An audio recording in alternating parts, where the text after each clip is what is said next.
Welcome everybody to the Racing House. My name is Sakki, and today we're joined by Adam again on the Racing House to talk about a few things in the run-up to the Portuguese Grand Prix, then a few topics that have come up over the last few days/weeks. We'll be talking about Aston Martin's potential lawsuit against the FIA/F1, and then we'll also be talking about a few other news topics and information that's been confirmed in the past few days. For example, the Turkish Grand Prix being confirmed as a replacement for the Canadian Grand Prix. How are you, Adam? I feel like I'm asking you this question twice. Yeah, yeah, good. I've obviously been keeping a keen eye on what's been going on. Just having another little read over a couple of things now, just refreshing. There seems to be, it goes quiet, doesn't it, for a week or so, and then all of a sudden, in one day, there's all these things that come through all of a sudden. So it's good to be back in terms of F1 news coming through. Definitely. How are you? I'm good. Sweating out. The boiler always decides to go on at the wrong time when I'm doing a live stream at the exact moment, but I'm good. It's been a good day.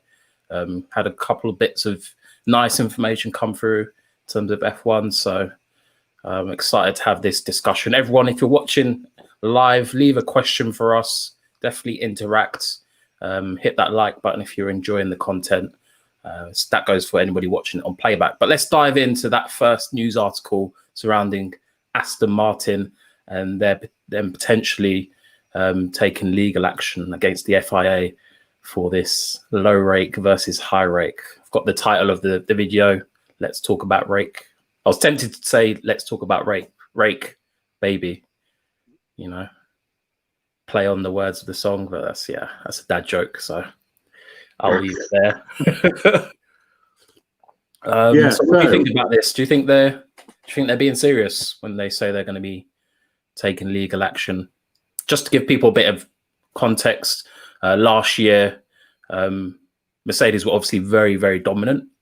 And this year, the FIA have changed the rules on the grounds of safety, which have basically stated that they're not allowed to have little grooves underneath the car, which basically is the way that I think the Mercedes cars have been getting the downforce on their cars, whereas Red Bull and maybe other cars or teams go for a different concept where they have high rake, which is creating a lot of downforce for those cars. So by the FIA basically making it illegal to have those grooves underneath the car, it's basically minimized that advantage that Mercedes have had. But they say they introduced it for safety reasons because the downforce was causing too much deterioration on the tires. But we'll go on to that a little bit later. What are your thoughts on this? Are they justified? I think it's worth talking about. I think it's worth Aston at least having a go.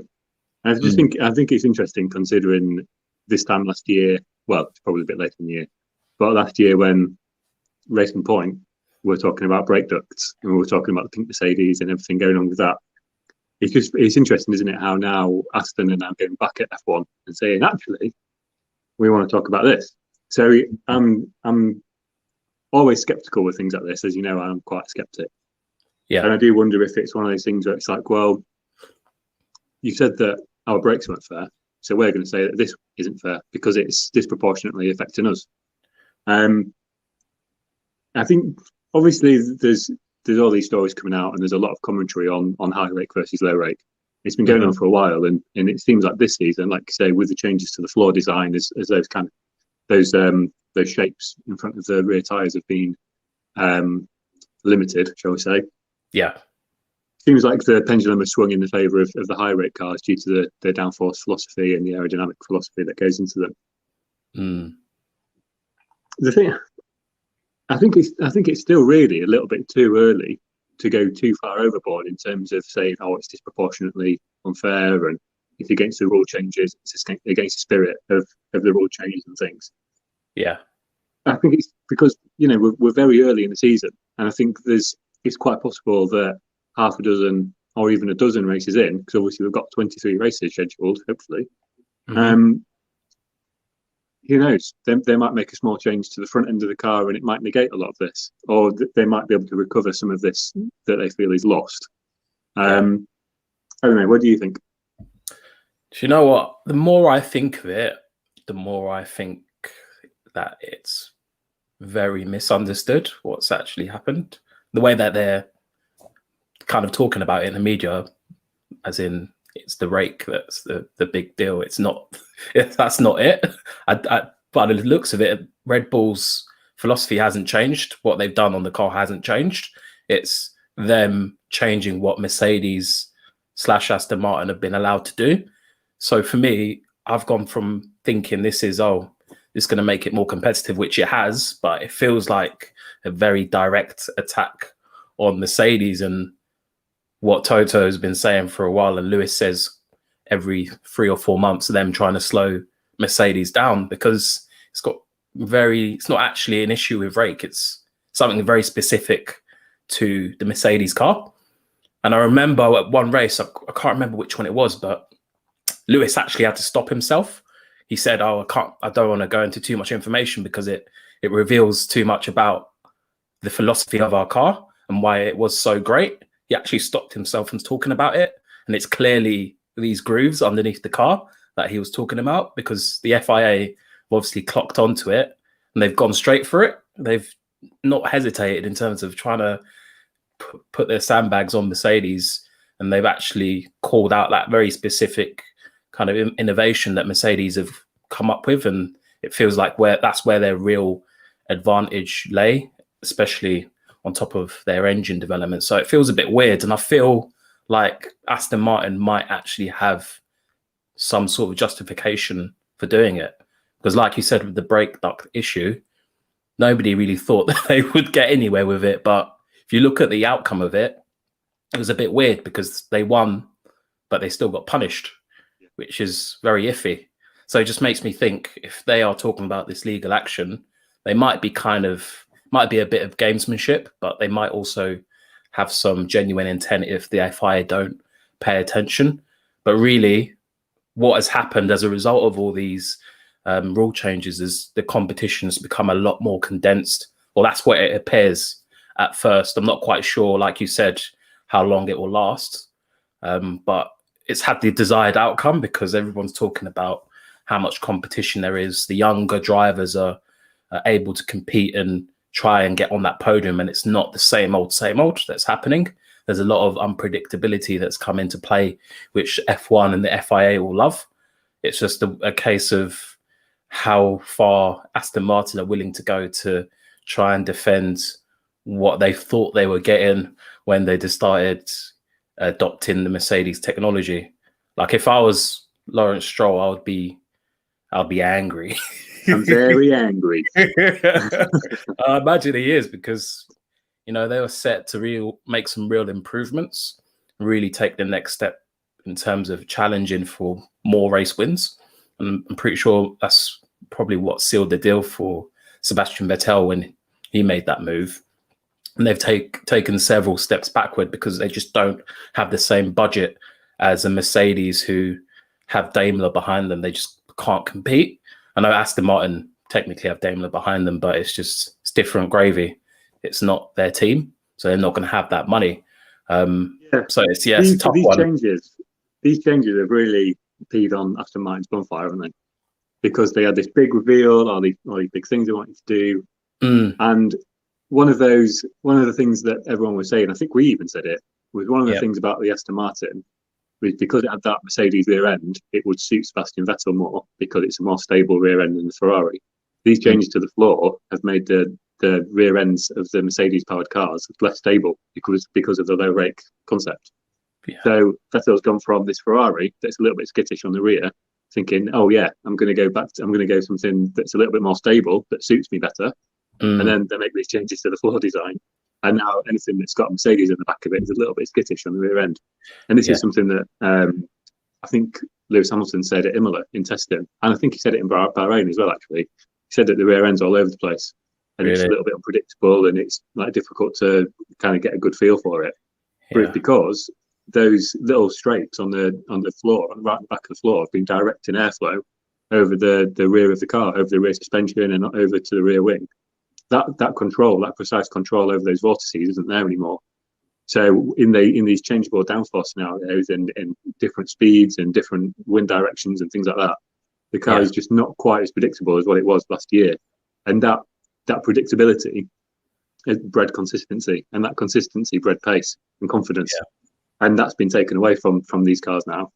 So you can see why. You can see the balance starting to shift ever so slightly. And to be honest, I think Lewis is good enough, but it's not really going to matter. I think he's still going to be fighting very, very hard at the top. And as we said last time we spoke, I still think Lewis is by far and away the favourite. But the other drivers in the Mercedes and in the Aston Martin in particular might just struggle a little bit more than what they expected. And it'll be an interesting test as well for Lance Stroll. It'll be a really interesting test to see how adaptable he is. I think it's going to be a huge struggle for those other drivers because I think Ralf Schumacher even came out and said that Lewis is doing an amazing job. Like, I don't think people realize, even though the car is very good, I don't think people realize how difficult it is to drive. But I think a driver coming out and saying that makes you think, wait a minute, this car is a bit of a handful. You've seen it in, let's say, Bottas not really being able to control it in difficult conditions and nearly getting overtaken by a George Russell in a Williams, and Sebastian Vettel really struggling. Lance Stroll, I think he's done a decent job so far. It's probably better than I expected, but it is going to be a bit of a handful. And the more I think about it, the more I realize this isn't really a Red Bull kind of step forward or Max Verstappen step forward. It's more of the FIA going for Mercedes and trying to get them to take another step, get them thinking, really create more competition in this last year before the slate gets wiped completely clean and they can start again. And then it should be a level playing field. But knowing what Mercedes are like, it can be a difficult thing for any team to try and pin them back. But yeah, we've got some comments in the comment section. Keep them coming in. If you've got any questions for us, let us know. We'll try and answer it and then take it forward from then. So we've got... has Liam commented yet? No, we don't have Liam. He's let us down. First time. Liam talks about... Liam in comments. He might be watching. He might just not commented. We've got one from Race Craze TV. Thank you for commenting. Only F1.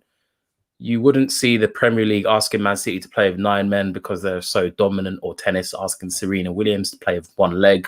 We should be celebrating excellence. I think that's a very, very valid point from you, Race Craze TV.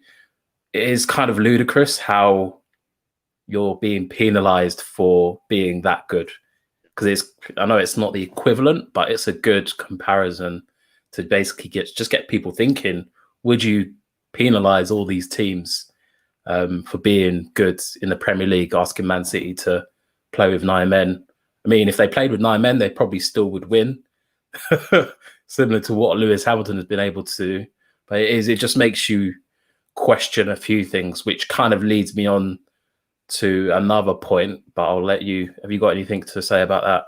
Well, have you got any analogies for basketball? Because I know you love basketball. I'm thinking a football analogy first. They tried to bring in, obviously, the FIFA financial fair play rules, didn't they? And that didn't really work. I think it's worked a little bit.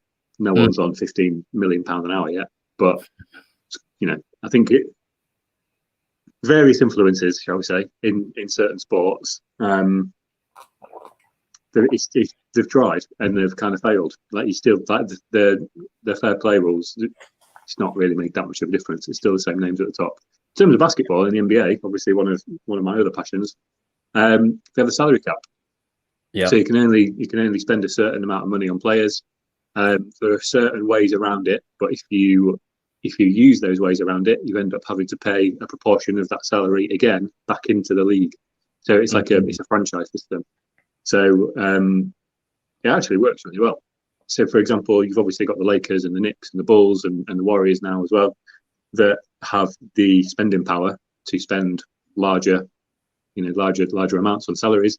But then that directly goes in and feeds the teams like, for example, Memphis or Utah or New Orleans, smaller teams. And the way that it's done as well is all the revenue shared and all that kind of thing. And the players very much involved.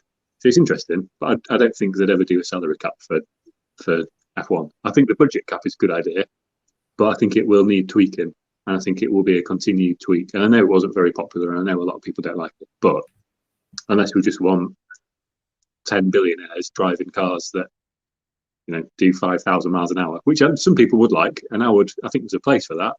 Mm-hmm. But as a sustainable model for F1 going forward, I think we need some kind of control in terms of spending, just to make sure it doesn't go too far out of control, because it's not anywhere near as accessible as it was.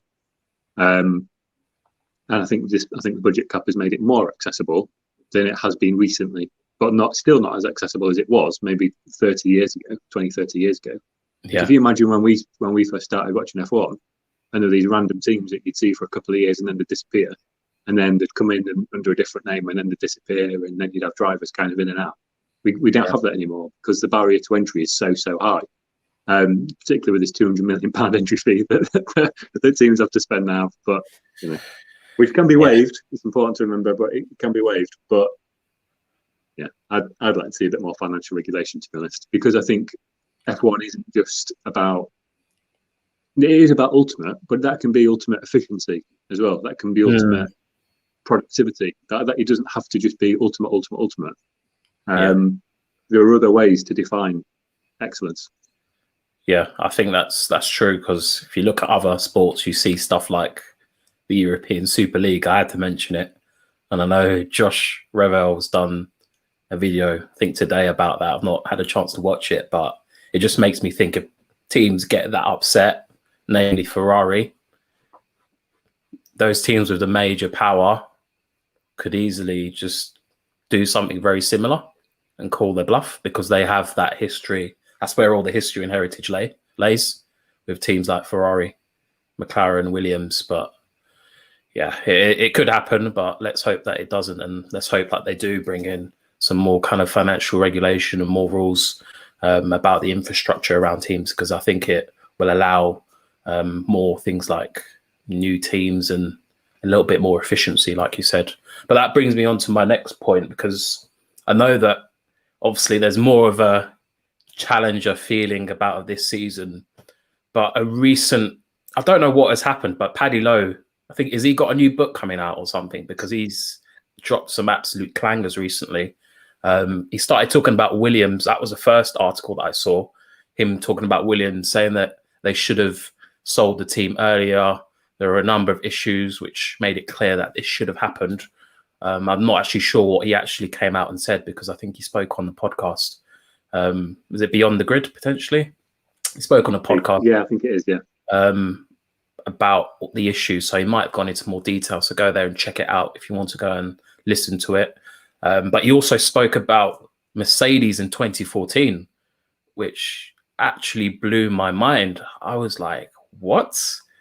So if you haven't read it, it's an article on racefans.net, which basically just says that Mercedes and their engine advantage was so great in 2014, the year that the kind of new engine regs came into play, that they actually had to turn down their engine to avoid causing suspicion that they were just miles ahead of the competition. And I couldn't believe that. I can't believe that actually happens. That's mad. It just makes me think, are Mercedes actually slower than Red Bull this year? How is that possible, given their advantage last year? I know they lost DAS. I know they've lost the grooves underneath their car, which makes the high rake concept of a car probably better long term. But do you really lose that much in the course of a few months, or are they sandbagging? Is this one big conspiracy theory that Adam is about to blow open? You know how I feel about conspiracies. You know that I like good conspiracy. You do. I always feel like Mercedes have an extra ace in the pocket. I feel like they always do. And until we see them firmly beaten, I will continue to believe that until they get beaten. As we've seen previously, Mercedes like to do their work early, extend a big lead, and then move on to the following year's concept. They're already working on the following year's concept, and as most teams are, I think. And there's two ways to look at it. They either think, well, we've got what we've got, and we are very competitive. We've got the best driver on the planet, and let's see how we get on. Or they just put that extra bit in and say, right, okay, we need to get over the line for this. We need to guarantee that last title by these regs, and then we'll gradually start to channel people across to 2022 and beyond. I think these comments from Paddy Lowe, I think he's been to the Eddie Jordan School of PR, hasn't he, recently? He's just talking about everything. I don't know. He must have a book coming out or something. He's got to, hasn't he? He's got to be doing something. But the thing is, obviously, the Williams story and the Mercedes story are from completely different ends, because when he was exec technical director at Mercedes, he was obviously top of the game. And then when he was working at Williams, he was the very bottom. So he had a very quick turnaround in terms of his career. But it does just go to show, doesn't it, just how right Mercedes got it for that rule change, and just how perfectly they hit it. And it's continued through, because it gave them such a huge advantage at that stage. Yeah. We'll talk about LeBron in a minute. So there's that legacy there of each year they continue to build that advantage, because partway through each season they can start working on the next year.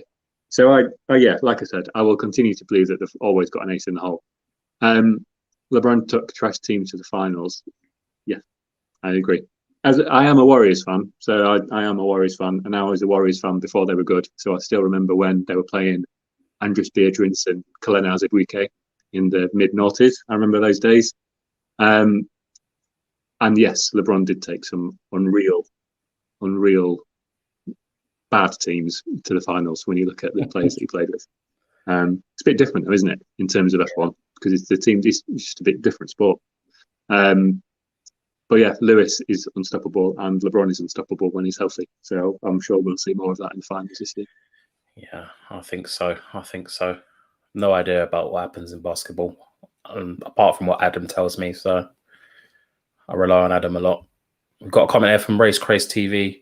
The British Formula One community should have come together to save Williams and kept in the hands of Frank and Claire, last of the garagistas, a national treasure. That comment, that is, for me, that's a kind of a romantic approach to business. Like, potentially it would have happened in the past, but Formula One for me has moved so far beyond the environment where a garagista or an independent team could pop out of nowhere and be successful. Like, it's not in those other teams' interests to really care about what's going on in the other teams. Like, it's survival of the fittest.